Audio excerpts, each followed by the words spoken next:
Hello friends, இன்னைக்கு வந்து நம்ம இன்னொரு டிஷ் கார்போஹைட்ரேட்ஸ் குறைச்சல இன்னொரு டிஷ் நம்ம பார்க்க போகிறோம். இது வந்து கோவக்காய் பொரியல். இது லஞ்சுக்கு இல்லைனா வந்து டின்னருக்கு நம்ம யூஸ் பண்ணிக்கலாம். இது வந்து எப்படி செய்கிறது நம்ம பார்க்கலாம். இதில் வந்து நான் 1/2 kg கோவக்காய் எடுத்துருக்கேன். இதில் வந்து 25 to 30 grams தான் கார்போஹைட்ரேட்ஸ் இருக்குது.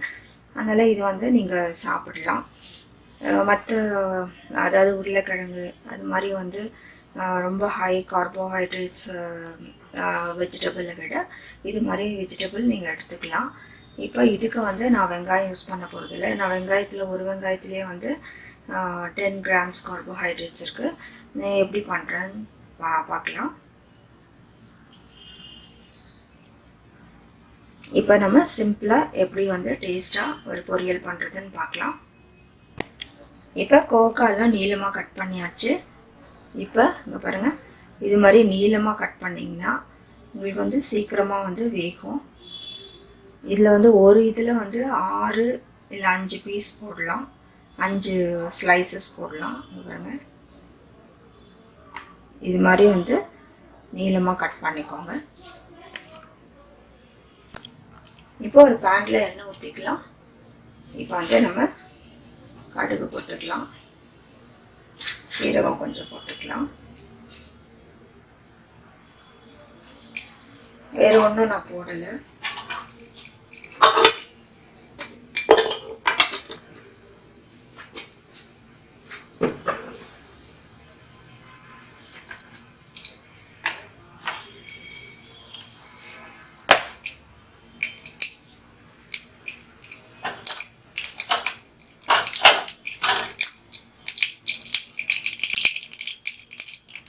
கடுகு பொரிஞ்ச உடனே நம்ம காய போட்டுக்கலாம். கொஞ்சம் இதுக்கு எண்ணெய் வந்து கொஞ்சம் தாராளமாக வச்சுக்கணும். ஈஸியாக நம்ம வந்து செய்கிற பொரியல் மாதிரி இல்லை. இது நம்ம அப்படியே வந்து வதக்கணும்.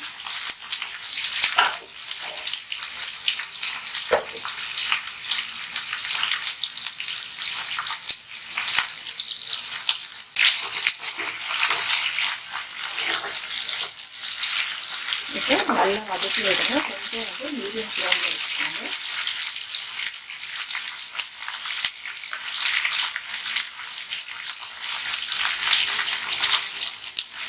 இது அப்பப்போ வந்து கலரி விட்டால் போகிறோம். கொஞ்சம் நேரம் வந்து அது வேகட்டும். அதுக்கப்புறம் வந்து நம்ம மிளகாத்தூள் போட்டுக்கலாம்.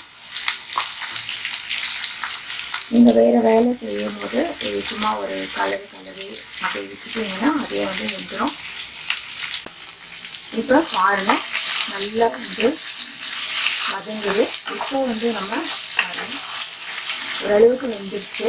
அது நல்லா வதங்கணும். நம்ம உப்பும் வந்து மிளகாத்தூளும் ஆட் பண்ணிக்கலாம். இப்போ நம்ம உப்பு ஆட் பண்ணிக்கலாம். கொஞ்சம் மஞ்சள்தூள் ஆட் பண்ணிக்கலாம். வெறும் மிளகாத்தூள் தான் நான் ஆட் பண்ணுறேன். இப்போ இதை நல்லா கலக்கி விடுங்க.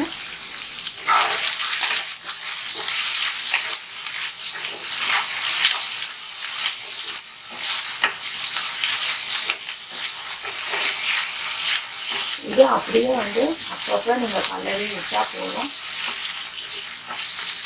மற்ற வேலையை காமிச்சிட்டு கொஞ்சம் அப்பப்போ வந்து இன்டர்வல்ஸில் வந்து நீங்கள் கலரி விட்டால் போதும். வதங்கிட்டோம். இப்போ கோவக்காய் பொரியல் நமக்கு ரெடி ஆகிடுச்சு. இங்கே பாருங்கள், எவ்வளோ நல்லா வதங்கி வந்திருக்கு. நம்ம ஒன்றுமே போடலை, வெறும் மிளகாத்தூளும் மஞ்சத்தூள் உப்பு தான் போட்டிருக்கோம். கொஞ்சம் எண்ணெய் வந்து கொஞ்சம் தாராளமாக ஊற்றினேன். சீக்கிரமாகவே ஆயிடுச்சு. நீங்கள் வந்து இதே போல் வந்து நீங்கள் செஞ்சு சாப்பிடும் போது வெங்காயம் நம்ம போடாதனால கார்போஹைட்ரேட்ஸே கிடையாது. இதில் இருக்கிற கார்போஹைட்ரேட்ஸ் மட்டும்தான். நீங்கள் வந்து இது மாதிரி செஞ்சு சாம்பாருக்கு எல்லாம் நல்லாயிருக்கும் இந்த பொரியல். அப்போ இது மாதிரி நீங்களும் செஞ்சு சாப்பிடுங்க. மற்ற ரெசிபீஸும் வந்து நான் போடுறேன். இன்னும் நிறைய டிஷ்ஷஸ் நான் போடலான் இருக்கேன். நீங்களும் வந்து தொடர்ந்து எங்களோட வீடியோஸ் வந்து நீங்கள் பாருங்கள். எங்கள் சேனலுக்கு சப்ஸ்கிரைப் பண்ணலைன்னா சப்ஸ்கிரைப் பண்ணுங்கள். இந்த வீடியோ உங்களுக்கு பிடிச்சிருந்தா லைக் கொடுங்க. இது மாதிரி வந்து டிஷ்ஷஸ் எல்லாம் பண்ணி கார்போஹைட்ரேட்ஸ் குறைச்சலாம் நீங்கள் சாப்பிட்டீங்கன்னா டயபெட்டிக் அவ்வளோ சீக்கிரம் வராது. டயபெட்டிக் பேஷண்ட்ஸ்க்கு இது ரொம்ப யூஸ்ஃபுல். அடுத்தது வெயிட் லாஸ் பண்ணுறவங்களும் வந்து எண்ணெய் கொஞ்சம் குறைச்சலாக போட்டிங்கன்னா நீங்களும் சாப்பிடலாம். நீங்கள் ட்ரை பண்ணி என்ஜாய் பண்ணுங்கள். தேங்க்யூ.